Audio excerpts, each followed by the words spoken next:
Welcome to the Contractors Secret Weapon Radio Podcast, the show dedicated to helping contractors, remodelers, painters, roofers, and others in the construction industry gain an unfair advantage over their competition.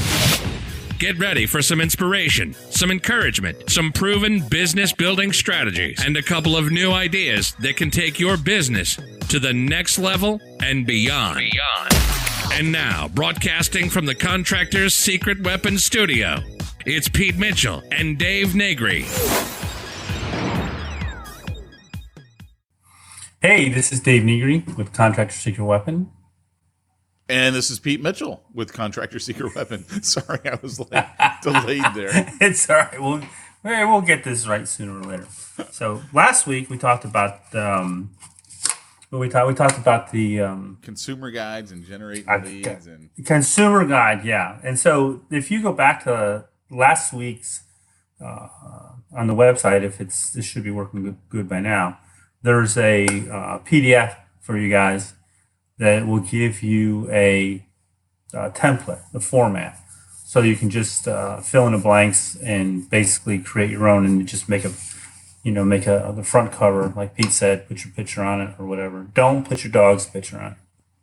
Put your picture on it. Yeah. And so this week we're going to talk about the follow-up. Okay, you got one thing in place, you're going to use it, and now we're going to talk about this week on how to follow up from that piece or any other piece you got, really. Yeah. So, Dave, in doing all this stuff, it was funny because I was talking about this with another group earlier in the week, talking about how to do proper follow up, and one of the first things you got to understand is not all leads are created equal, and not all lead sources are created equal. I know you've gotten a lot of business. Was it through Angie's List that you used to get a lot of business? I don't know if you still do, but you used to at one time? No, I've never done Angie's List. Which one was it? Wasn't there some online service you were getting business through that was good for you? No, I've never used an online service. Okay, then maybe it was someone else I was talking to. Yeah, because I don't mind paying for leads, but I'm not paying when 5 other guys are paying for the same lead. Right, yeah. Well, and that's the thing, that the point is like not all leads are created equal. So, yeah, you might get a lead, but when that same lead is being sold to multiple other people, then that's not the same as you go out there and you generate your own lead. So what I think a lot of people obsess with is, what does my lead cost? And to me, I care, but I don't care about lead cost. Mm-hmm. What I'm concerned about is, what is my customer acquisition cost?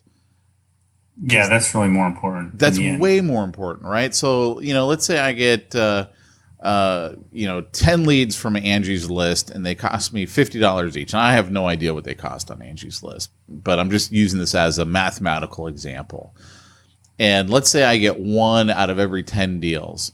Well, then that means it costs me $500 to acquire that customer. And that can be a good number or it could be a bad number. We have to look at a lot of different things. What am I selling? What is my profit point? How quickly can I get repeat sales? Because that's a biggie, right? So customer acquisition over a lifetime, sure. Let's say you're doing a roof cleaning, Dave, and let's say you do it for $500 or $600 because it's a smaller house, whatever. But if it costs you $500 to get that $500, well, it's going to take you another, maybe 3 years to make a profit, because the next time you get to go out there and do a roof cleaning. And so that's not a good lead for that business at that price point. Right. And they're not going to call me back unless I keep in touch with them. Yeah.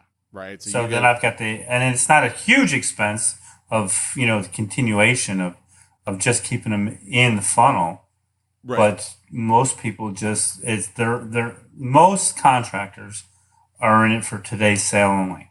Right. Yep. Which, by the way, is a great way. Like, if you're breaking into the business and you know someone who's like retiring and leaving, go acquire their contact list from them, their customer list, because I guarantee they haven't been doing anything with it. They'll probably sell it to you for like $100 because what do they care? And then you can take the Pete's Secret Sauce fastest way to the whatever Dave called it from like 2 weeks ago. Just go do that. I lost that piece of paper. I'm sorry. Just go do that strategy, and you'll bump out a bunch of commissions really, really quick. I mean, I have guys do that all the time. And if you can, buy their phone number. Yes. Yeah. If you can buy their phone number, I mean, that's a great way to get business and it's not expensive. I remember, matter of fact, years ago, we had a pizza place. It was called Dominic's. Great pizza. They moved to another part of town. Well, when they moved to another part of town, they got another phone number. Well, guess who? Domino's bought that telephone number. Oh, did they? Because we ordered a pizza from Dominic's and we got a Domino's pizza delivered to our place. No, that's fun. Brilliant strategy. Oh, yeah. Yeah. I remember Dan Kennedy talking about a dry cleaner. Every time a dry cleaner would go out, he would buy their phone number. And he had like a phone bank at his dry cleaning with like 8 different phones. Whichever one would ring, he just answered it. And yeah. So not all leads are created equal. But let's say you go out there and you create your own leads. And they're still costing you $50 each, but now you're closing, 3 out of 10, 5 out of 10.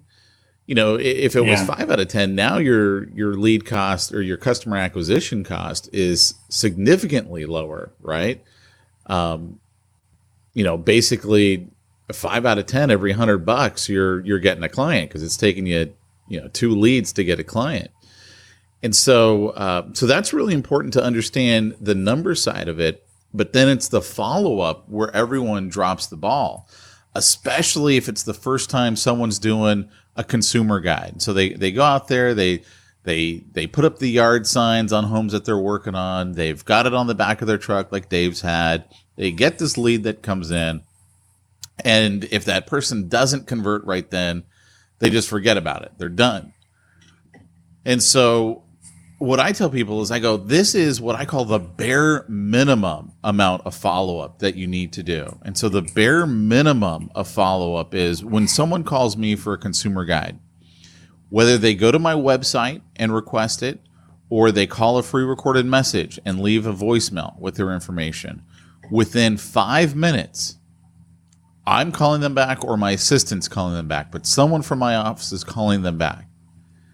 And the first thing we say to them is, hey, we just got your request for this consumer guide. We want to get it in the mail to you right away. We just want to verify your address. So we use the verify your address as our excuse as to why we're calling them back. And by the way, and you know this, Dave, when people call a free recorded message and leave a voicemail, it's as if they've never left a voicemail before in their life, and they don't think through the fact that maybe people can't understand them or can't hear them or they're way too quick or whatever. And so you'll probably have to call them back anyway to make sure that you've got their information.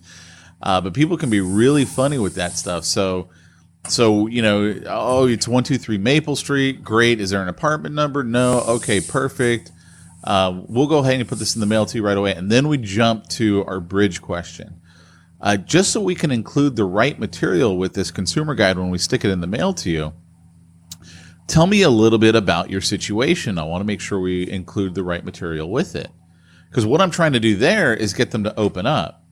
So if they're thinking about having their roof done, I want to know more about their situation. My insurance won't renew our policy because our roof is too old, or, whatever it is. I got to get them to open up and basically tell me what's going on, so that way I know. Plus, this is where I get to find out, okay, is this an emergency that I need to go run over there right now and take care of? Or, this week we've got to get this job started. So that's the reason for that initial call. But because we live in the day and age of cell phones and caller ID, most people aren't going to answer number or the phone when they don't recognize the number. And so one of the ways that we get around that is we will call that person 3 times in a row before we leave a message. So imagine this. You call someone They don't answer. It goes to voicemail. You hang up. You call them again. Now, what's the thought going through that person's mind? Well, this is not a robocall. This is someone who must know me because they're immediately calling me back, but I'm still not sure. And then we do it a third time. By the third time, they're like, okay, this person really needs to get a hold of me. Maybe someone's dying and, there's an emergency going on, whatever. And they answer the phone. And that's one of the things that we do to get people to answer the phone. Now, if they don't answer it on that third ring, then we leave them a message. But as soon as we're done leaving the message, we immediately send them a text message. And, our text message says something like, hey, I just left you a message.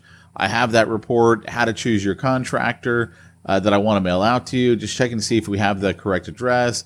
Give me a ring back at this phone number to confirm. And that will get people a lot of responses just by doing that one simple strategy of call, fine, they're not answering, leave a message, send a text. And then, so next step after that, we've called them, we're sticking that report in the mail. We stick a cover letter with it. We put all that stuff in the mail. About a day or two after they should have received it, we do a follow-up call.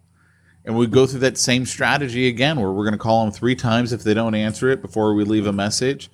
And, when we finally do either get a hold of them or leaving the message, it's like, hey, Bob, this is Pete from Pete's Contracting. I promised to send you out that consumer guide, and I'm just checking to see if you've received it. And, basically I'm using that to enter the conversation with them. Do you have a minute to go over the information that you received? And if they're live, great. We'll talk about it. Again, if they're not, we're going to send them a text message. Hey, I just left you a message, checking in to see if you got the report. By the way, I've got some new material that I'd like to send to you. Let me know if you'd like me to send this to you. And of course, I don't expect to hear back from people, so I stick it in the mail. And of course, my new material, Dave, are going to be my testimonials. Like if I didn't stick them in the first envelope, I'm going to stick some more in an envelope with the consumer guide again, and I'm going to send it out to them again. And so I'll actually end up sending that consumer guide to someone 3 different times over the first 30 days.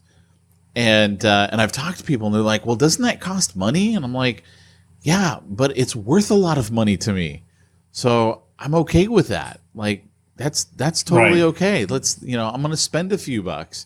Because again, I'm sitting here from the right, and I'm sitting here, thinking like you just said from the contractors, well, man, that's a lot of work to get business. But on the other hand, it is. I mean, so the choice, basically it boils down to what kind of business do you really want? Do you want one where you just go out and make ends meet and you pay the bills and you survive? Or do you want to work a system that will actually make you thrive in the marketplace? And those really are your choices. So you're going to work. Might as well work smarter, since you've got people that have already raised their hands and said, I want the information. That means that they're thinking about your services or services like yours. And if you just send them one mailing or one connection, then you've dropped the ball, because they're not going to, just because you send it once, connect with you. Right. I think in today's marketplace, people really want to know whether you want to do business with them or not. Right. They want to be chased in a sense where they want to be made, they want to feel important. Because I've had people say, well, I can't imagine I can't believe all the stuff you sent me. I really felt like you wanted to do business with me. Right. And that's what I want to hear. Well, yeah, I do want to do business with you. I just don't want to call you, give you an estimate and say, hey, that's it. Call me when you're ready. Yeah. Yeah, I would say the best contractor that I ever did business with, and I don't know that I've shared this in the past when I was a guest on your podcast or not, but my wife and I were having this patio roof installed. We wanted to spend more time in the backyard. We had kids now, and we're like, hey, we want a play. Being a redhead, I'm like a vampire, right? I don't like the sun, and I'm living in Southern California, so I'm like, if I'm outside, I gotta have some shade. And so we looked at like sunsetter awnings and some of those people that have that vinyl material. I don't even know what it's called. And I still remember this one guy. So I was thinking, I'm going to spend maybe $3,500, maybe pushing it to $4,000. And that's about what sunsetter awning would cost me to have an awning installed. Right. And so, I'm talking to this one guy, and I finally had dimensions for him because the sunsetter people had come over and they'd measured everything. And so then I emailed the guy, and I'm like, because he was coming from like really far away to come give me a quote. I'm like, by the way, these are the dimensions. Why don't you tell me what the range is? Which, by the way, don't tell someone the range, because what do we hear? Yeah, we hear the low number, and you're thinking, it's really going to be the high number. But it didn't matter. So the guy goes, oh, that's going to be like $6,500. And I go, don't even bother to come then, because I don't want to spend that much. So then we had another guy come out. And this other guy came out. And, well, first of all, before he would come out, they made us go to their office. They're like, look, we'd love to chat with you. I can't remember if he had a consumer guide or not. But they wouldn't give us a quote, and they wouldn't come out to our house until we'd gone to their office. So we went to their office, and they literally took us on a tour of all the different types of patio roofs, which they had already set up with like, fake little patios. It was their showroom, and they were taking us all around. And then once we were done with the tour, they were like, okay, great. Let's set an appointment. We'll have one of our representatives come out there, and they'll measure everything, and they'll be able to give you a fair and accurate quote at that time. And so we're like, great, let's go ahead and set it.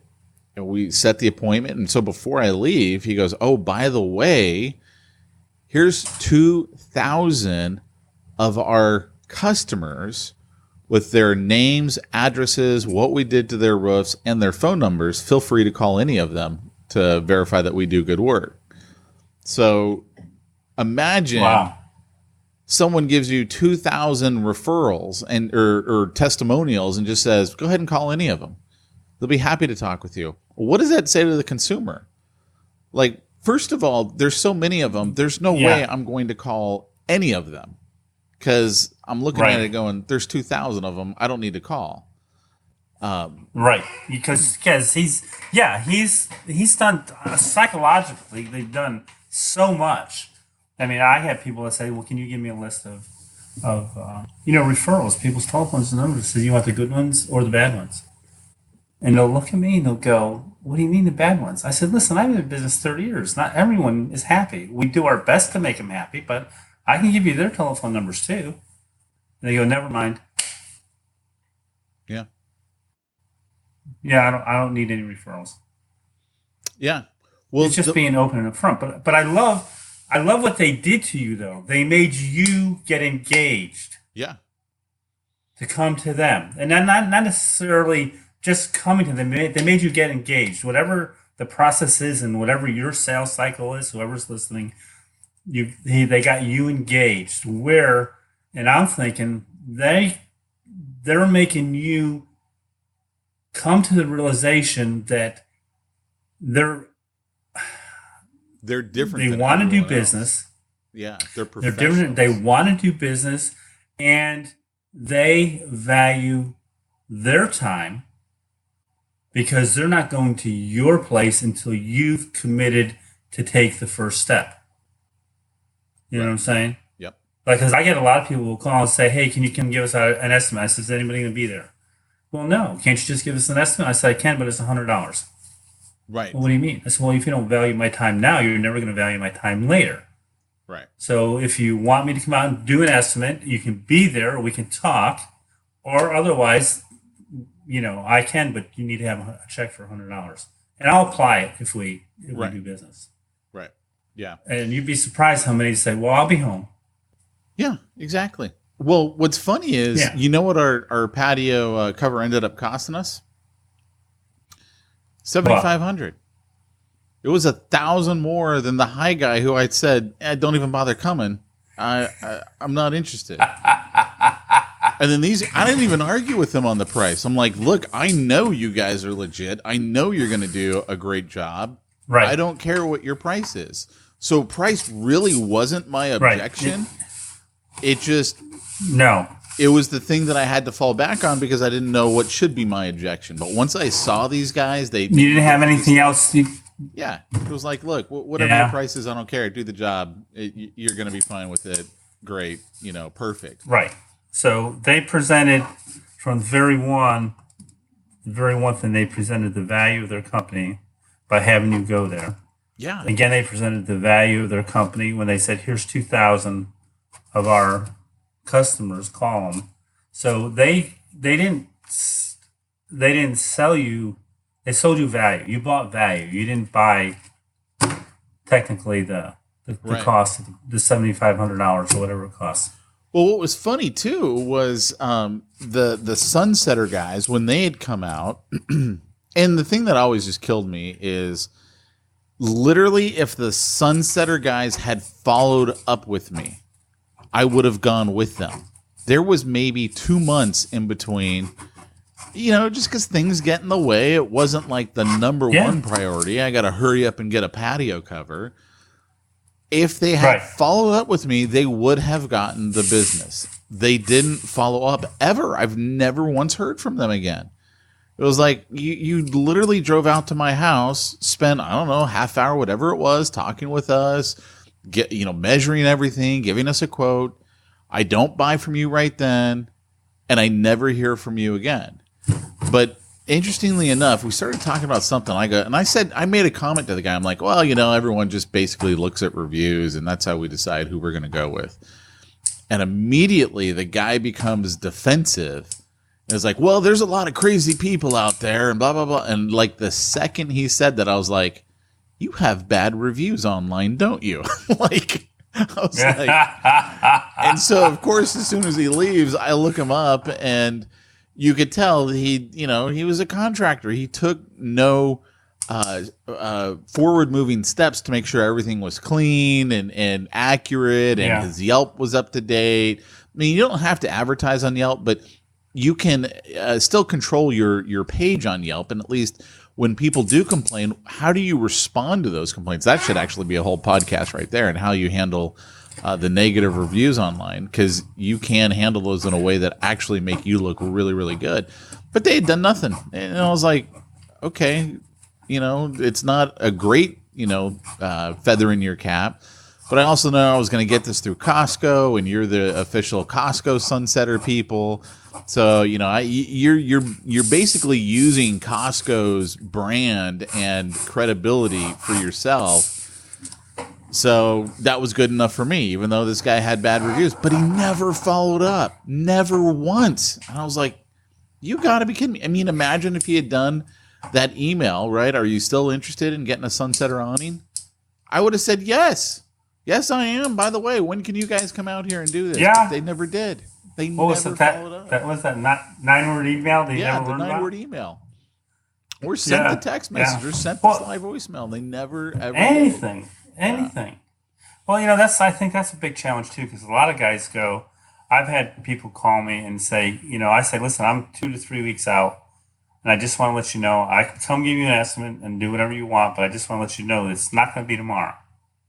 And they go, that's fine, because the last guy I called, he wouldn't even come out because he was 2 weeks behind. I said, what? So I have a guy that I know, and right now he is booked till October. Oh wow! And he's still taking jobs. Yeah. And he's telling the people, listen, I am booked till October. And they're going, that's great, because we can't even get anybody else to call us back. Wow. Because they're so busy. Yeah. It's people don't mind waiting as long as you give them a legitimate answer, but you've got to communicate. And that's the problem with the follow-up. People just simply aren't communicating. So, one of the things, Dave, that I know that you do in your business, and it is without a doubt the single most profitable marketing thing that I do in mine, and that is I send a monthly newsletter. A print newsletter, not an e-newsletter, physically drop it in the mail to people. And that's what I'd say, that after you've gone through that first 30 to 60 days of follow-up, you need to make sure that people get into your long-term follow-up campaign, which needs to consist of a monthly newsletter as part of that long-term follow-up. And constantly staying in front of them. I call it Hotel California marketing, right? You can get in, but you can never leave. Like once you come into my funnel, it's like you're stuck. You're stuck in here until you buy, die, or every marketer that, whatever, tell me to stop. I've had people tell me to stop, because and when they tell me to stop, my mother died. You're take off. me off you're your never list. Gonna buy. Boom, get off my list. So, but that's the key. But for the amount that it costs. Yeah, for the amount that a newsletter costs, it is by far. And everyone that I've talked to, you and everyone else that I've talked to, and Jim Palmer and everybody else who does newsletters said if they had to cut out everything but one thing in their marketing, what would be the one thing they'd keep? And everyone, hands down, says I would keep my newsletter. Because it by far generates more revenue than anything else, because I get repeat business from the customers, and those customers, I've gone into houses that weren't customers and they've had my newsletter on the refrigerator because someone gave it to them. Interesting. Yeah. So for, I think, 75 cents, $1 a month per person. It's worth it. Long term. Yeah. Well, the last time I ran the numbers, this was a few years ago, 21% of my business came from my newsletters. So for every dollar I spent, I was getting, at that time, $21 and change return on that newsletter. Right. Yeah. Yep. That's not the bad key return. right there. And that's the whole thing, is it's like, I think most people believe they're in a business that they're not, meaning they believe, I'm in the business of roof cleaning, or I'm in the business of painting, or I'm in the business of redoing roofs. I'm in the business of remodeling. No, you're actually in the marketing business. And you just happen to be in the business of marketing your painting services, or marketing your roofing services, or marketing your cleaning services. But that's the real business that you're in. And if you think, well, if I just do a good job, they will come. They will not come. You are not in the just do a good job business. You're in the, I got to go out there, get the people, keep myself in front of them, and remind them why they want to do business with me. And that's where the money is. That's where the guys who are making just a ton of money, it's because they understand the real business that they're in. Like, you got to deliver great service. That's part of it. The value's got to be there, absolutely. But that's not it. That's not all of it. They can't just go, I give great service and that's it. Dave, you're one of the best out there. And if you didn't market, eventually your business would dry up. But you stay in front of your clients. You remind them of why they want you. And that's how your newsletter gets passed off to other people. It's because of the actions that you're taking. And that's what everyone's got to remember. And they have to take those actions. And one of the things that I think a lot of guys, and it comes sometimes it comes, sometimes it doesn't. But if you really want to grow a business, you need to change the mindset from a tradesman or a applicator to a business owner. Yeah, which is different. Because business owners grow their business Applicators refine their skills. Tradesmen refine their skills. But business owners figure out how to make business better. Yeah. Yeah. That's it. That's it. Well, it's really all about profit. Yeah, I think we've nailed this topic pretty good. Is there anything else that you wanted to throw in today, Dave? Nope, I'm good. Cool. I'm really good. Everyone, thanks for joining us, and we'll be back next week with more secret weapons with secret sauce. Cool. Hey, have a great week. All right. From Pete's Secret Sauce. Bye. All right.